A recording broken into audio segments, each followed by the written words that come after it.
높아요? 3등까지 갔어요. 3등. 시가총액 3등. 네.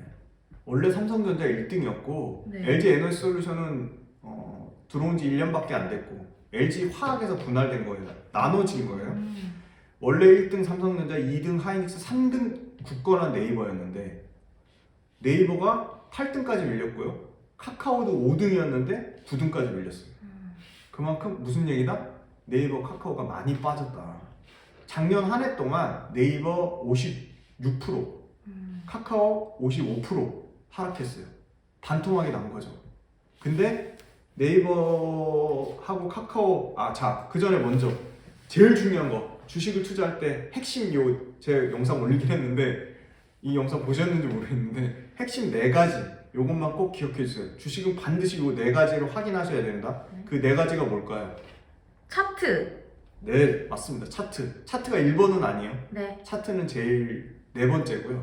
1번은 아까 제가 계속 강조하는 펀더멘탈. 펀더멘탈은 쉽게 말해서 얼마나 많이 버는지, 매출, 그 다음에 얼마나 많이 남기는지, 마진, 이익, 그 다음에 이익률, 이게 3가지가 펀더멘탈이고요. 네. 그 실적이라고 하죠. 실적. 네. 그거 플러스 실적에 또 뭐가 포함되냐면 재무제표. 네. 재무제표는 핵심 5가지만 보면 되는데 그거는 따로 영상으로 만들게요. 그러니까 결국은 펀더멘탈이 1번인데 펀더멘탈은 뭘 말하냐면 실적하고 재무제표다. 그 다음에 두 번째는 뭘까요? 재료 이슈? 좀 아는데요 진짜? 아니 제 영상 보긴 봤나 보네요. 전 다 봐요, 쌤. 구독을 하셨나요? 그럼요. 네. 재료 맞습니다. 사실 어떻게 보면 펀더멘탈이 아무리 좋아도 재료가 없으면 주식이 안 올라요. 맞아요. 재료 엄청나게 중요합니다. 그로우에서 배웠어요. 네. 제 강의를 또 들으셨나요? 네. 수강생이시군요. 네. 근데 그 강의를 듣고도 이렇게 주식이 빠진다고 저한테 비난하면서 막 이렇게 욕하고 하시면 되나요? 안 되나요? 안 돼요. 잘못했어요. 네, 그러지 마시고요. 네. 네, 그래서 두 번째가 모멘텀 재료인데 모멘텀 재료가 왜 중요하냐? 네. 모멘텀 재료가 있어야지 그 모멘텀이나 재료를 보고 누군가가 사기 때문이에요. 모멘텀이나 재료가 없는 회사는 아무리 좋은 회사라도 움직이질 않아요. 그러니까 좋은 기업인데 나쁜 주식이 있을 수 있고, 제가 존경하는 이남우 교수님의 좋은 주식, 나쁜 주식 책에 보면 알 수 있듯이 4가지가 있죠. 좋은 기업인데 나쁜 주식이 있고요. 좋은 기업인데 나쁜 주식이 있고요. 그 다음에 좋은 기업이면서 좋은 주식이 있고요. 나쁜 기업이면서 좋은 주식이 있고요. 나쁜 기업이면서 나쁜 주식이 있어요. 그죠? 4가지가 있는데 모멘텀이나 재료가 없다는 거는 좋은 기업일 수는 있는데 주식 측면에서 나쁜 주식인 거죠. 우리는 좋은 기업, 좋은 주식을 사는 게 베스트잖아요. 물론 나쁜 기업인데 좋은 주식을 사도 수익은 낼 수 있습니다. 근데 결과론적으로는 좋은 기업, 좋은 주식을 사는 게 장기적으로 오래 살아남을 수 있고요. 그래서 결론은 뭐다? 모멘텀이나 재료가 없으면 주식이 갈 수가 없다. 모멘텀이나 재료가 너무너무 중요한데 모멘텀이나 재료의 종류에는 정부의 정책이 가장 크고요. 근데 정부의 정책 국내보다는 글로벌로 세계로 뻗어나가는, 세계로 나오는 정책이 좋겠죠. 정부 정책 제일 1순위고 소위 말하는 산업의 동향이라는 게 있어요. 이 산업이 앞으로 어떻게 커질 거다. 이 산업에 어떤 새로운 그 이슈나 뭔가 재료가 발생하는 산업의 동향이 또 두 번째로 정부 정책 다음에 중요한 거고, 세 번째는 각 기업들 간의 소위 말하는 경쟁 관계로 인한 점유율이 올라간다든지 떨어진다든지 일종의 치킨 게임이라고 할 수 있죠. 그런 점유율 경쟁에 따른 그런 부분. 그다음에 4번째는 어떤 기업이 신기술을 개발한 거예요. 새로운 서비스를 개발한 거예요. 그런 신성장 동력, 그게 또 어떤 큰 재료나 모멘텀이 될 수 있고, 그다음에 5번째는 그 개별 기업이 자체적으로 가격을 올린다든지 제품의 가격을 올린다든지 아니면 엄청나게 광고를 하던 걸 광고를 대폭 줄여서 마케팅비를 줄인다든지 연구개발을 엄청나게 활발하게 해서 연구개발을 통한 새로운 어떤 신성장 동력을 쌓는다든지 개별 기업의 자체 모멘텀, 정부 정책의 모멘텀, 산업에 대한 산업 동력에 대한 모멘텀, 이런 3가지가 굉장히 중요한 모멘텀이자 재료가 될 것 같고요. 세 번째로 중요한 게 역시 좋은 모멘텀도 있고 좋은 기업인 걸 알았어요. 펀더멘털도 좋아요. 근데 결국은 누군가가 사줘야 되는 거죠. 사주는 사람이 많으면 오르는 거고 파는 사람이 많으면 떨어지는 거예요, 가격은. 그래서 사는 사람이 많으려면 덩어리가 큰 사람이 사줘야 되는데 덩어리가 큰 사람은 개인 투자자는 쪼개져 있다. 제가 생각하는 거 다르고 이걸 찍는 우리 누구죠? 저 주린인데요. 우리 주린이 생각 다르고 다 다르잖아요. 네. 그러니까 누군가가 어떤 기업에 대해서 공통적인 생각을 가지고 같이 큰 자금을 쏴야 되는데 쏴서 올려야지 주가가 많이 올라가거나 또 주가에 큰 변동성이 생기는 건데 그러려면 외국인 투자자나 기관 투자자를 봐야 된다. 개인보다는 외국인이나 기관이 훨씬 자금의 여력도 있고 또 개인보다는 좀 더 체계적이고 전문화된 그런 어떻게 보면 그 돈을 좀 구조적으로 이렇게 움직일 수 있기 때문에 그런 측면에서 외국인 기관 투자자의 수요와 공급, 외국인 기관 투자자가 사는지 파는지 그게 엄청나게 중요하다. 외국인 기관 둘 중에 뭐가 더 중요해 하면 우열을 가리기 힘들지만 그래도 저는 외국인 투자자 쪽에 한 표를 줄 것 같아요. 외국인 투자자가 좀 더 장기적으로 투자하고 기관 투자자보다 외국인 투자자가 좀 더 자금의 여력이 더 많이 남아있다. 그 자금 규모가 더 크다. 그래서 외국인 투자자가 사는 회사를 사면 크게 실패할 확률이 매우 낮다. 근데 외국인도 사고 기관도 같이 사면 쌍매수라고 하는데 그러면 너무 땡큐다.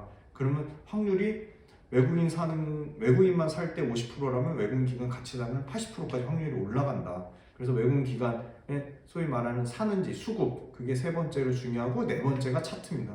차트에서 모양이 이쁜 이동평균선이라고 하는 이동평균선도 따로 저희 수업을 할 건데 이동평균선이 모여 있거나 아니면 이동평균선이 제일 오래된 이동평균선이 가장 밑에 있고 가장 최근의 이동평균선의 위에 있는 정배열의 형태가 되면 주가는 상승할 확률이 100% 아니에요 절대.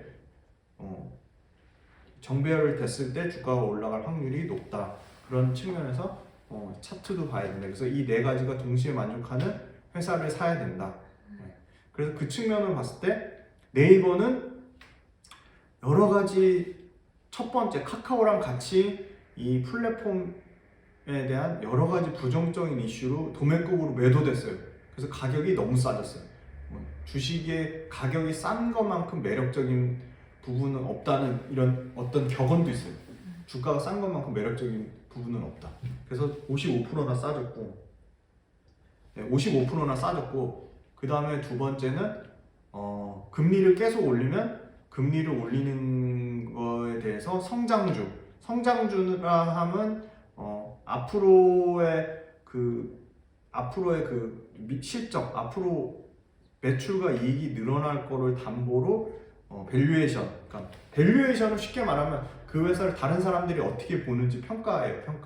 그 평가를 후하게 쳐주다가 금리가 올라가면 성장주에 대한 밸류에이션 보는 평가가 떨어져요. 왜냐하면 성장주라 하면 계속 돈을 투자를 하고 계속 어떤 신규 사업을 창출해야 되고 여러 사업을 하기 위해서 돈을 빌려서 투자를 해야 되는데 그 돈을 빌리는 비용을 조달 비용이라 하는데 성장주는 조달 비용에 굉장히 부담을 갖고 있는데 금리가 올라가면 성장주가 투자하기 위해서 계속 새로운 비용을 투자하기 위해서 돈을 빌리는데 그 돈을 빌리는 비용이 비싸지는 거예요. 그러면 그 돈을 빌리는 비용이 많이 나가니까 성장주 입장에서는 이익에서 비용 때문에 이익을 많이 깎이는 거죠. 이익이 계속 떨어지는 거죠. 그래서 물론 네이버도 아주 소폭이나마 이익이 조금 줄긴 줄었지만 매출과 이익이 계속 늘어나는데 과도하게 이익이 깎일 거라고 시장에서 우려한 거예요. 근데 실제 네이버의 실적을 까봤더니 네이버는 여전히 매출과 이익이 계속 성장하는데 그런 외부적인 우려 실제 네이버가 그렇게 실적이 깎이지 않았는데 물론 이제 네이버 4분기 실적이 나오면 4분기 실적이 아마 제일 중요할 거예요. 그게 이제 여러 가지 경기 침체에 대한 우려가 반영된 가장 첫 번째 실적이니까. 근데 그럼에도 불구하고 네이버는 여전히 내년에도 매출과 이익에서 성장이 나올 거라고 보고 있어요. 매출과 이익이 모두 성장할 거라고 보고 있어요. 근데 주식의 가격만 55%가 빠진 거예요. 그러니까 엄청나게 싸진 거죠.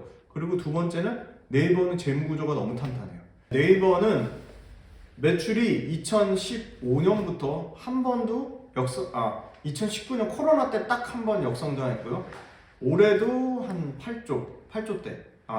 작년에 그러니까 2022년 한 8조 매출, 내년에 한 9.6조, 9조 6천억, 2024년 내년에 한 10조 9천억. 매출이 계속 연평균 한 10% 정도씩 성장을 한다. 아무리 경기 침체가 와도. 그 다음에 네이버는 이익은 올해 1조, 2022년에 1조 3천억, 내년에 한 1조 4천억, 내후년에 1조 한 8천억까지 계속 이익도 한 번도 역성장 없이 계속 성장한다. 그 다음에 이익률인데요. 세 번째 이익률이 중요하다고 했는데 이익률 또한 올해 16%에서 내년에 1% 줄어듭니다. 그래도 여전히 이익률이 15%가 됩니다. 15%. 그 다음 내년에 다시 회복이 돼서 내년에는 이익률이 다시 16%까지 회복될 전망이에요. 그러니까 네이버처럼 매출이 9조나 되는 회사가 이익률 16%라는 건 엄청난 이익률이라고 보고요. 그 다음에 네이버가 부채, 다른 사람한테 빌린 돈에 대한 비율이 부채 비율인데 부채 비율은 보통 150% 미만이면 안전하다고 봐요. 보통. 정답은 없어요. 근데 일반적으로 150% 미만인데 네이버는 부채 비율이 40% 정도밖에 안 됩니다. 그러니까 굉장히 안정적이다. 그리고 세 번째는 네이버도 실제 영업 활동 현금, 영업으로 벌어들이는 현금이 꾸준히 계속 늘어나고 있어요. 올해만 해도 1조 5천억이란 돈이 영업으로 벌어든 이 현금으로 들어오고요. 작년에는 1조 5천억이란 돈이 현금 흐름으로 들어오고요. 영업으로 벌어들인 돈으로. 올해 1조 7천억으로 또 영업활동 현금 흐름이 늘어납니다. 2024년 내년에는 영업활동으로 들어온 현금만 2조 정도가 들어와요. 네이버가 참 중고거래 마켓을 좋아하는 것 같아요. 크림이란 중고거래 마켓도 인수했고, 최근에 미국에 너무 말이 많죠. 미국의 중고거래 마켓 포시마크 인수해서 그것 때문에 또 과도하게 빠졌는데, 포시마크가 현재로서는 적자를 내는 회사지만 미국의 중고거래 마켓 1등이에요. 원탑인 회사예요. 그래서 그게 북미 시장 진출하는 거 관련돼서 앞으로 이 조금만 흑자 전환으로 바뀌면 그게 굉장히 큰 네이버의 시너지 효과를 낼 거라고 보고 있어요. 그리고 네이버가 정말 똘똘한 스타트업 비상장 회사에 투자한 지분 가치만 해도 2조가 넘어요. 근데 네이버의 시총이 오늘자 기준, 이거 찍는 금요일자 기준으로 30조예요.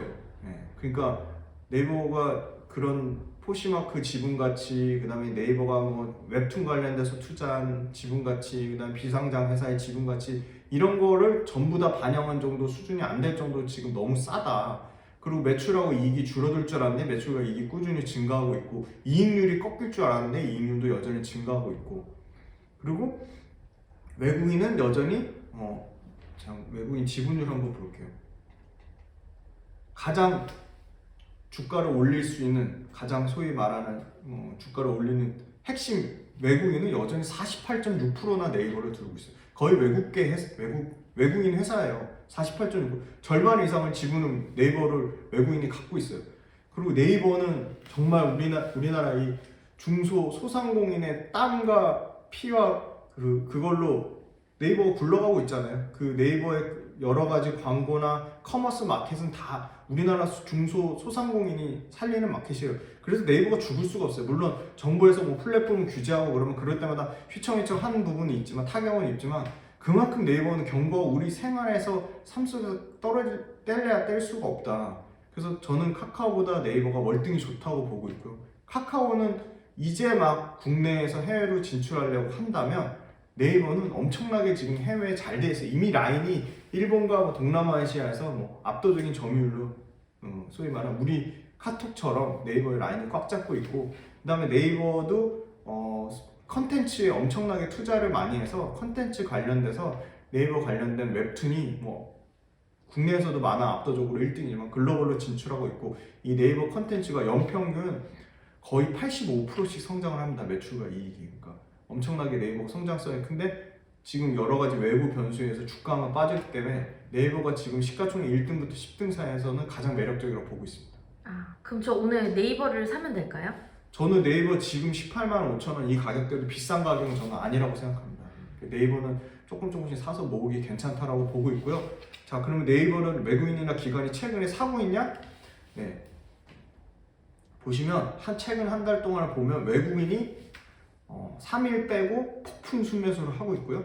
기관도 최근에 샀다 팔았다를 하고 있지만 한 달 동안 최근 매수 현황을 보면 사는 쪽이 더 많다. 그래서 외국인과 기관의 수급 현황이 아주 양호하다. 근데 더 신뢰할 수 있는 외국인의 수급이 굉장히 좋다. 그래서 네이버는 지금 가격대는 외국인도 지금 싼 가격대라고 보고 있는 것 같고, 시가총액 1등부터 10등 중에서는 굳이 한 가지를 꼽자면 네이버가 가장 매력적이라고 좀 보고 있습니다. 또 하나가 더 궁금해지네요. 두 번째 아, 두 번째 픽도 하나만 더 말씀해 주세요. 두 번째는 LG화학이에요. LG화학. 오. 네이버 그 다음에 LG화학. 2등은 LG화학입니다. 2등 LG화학.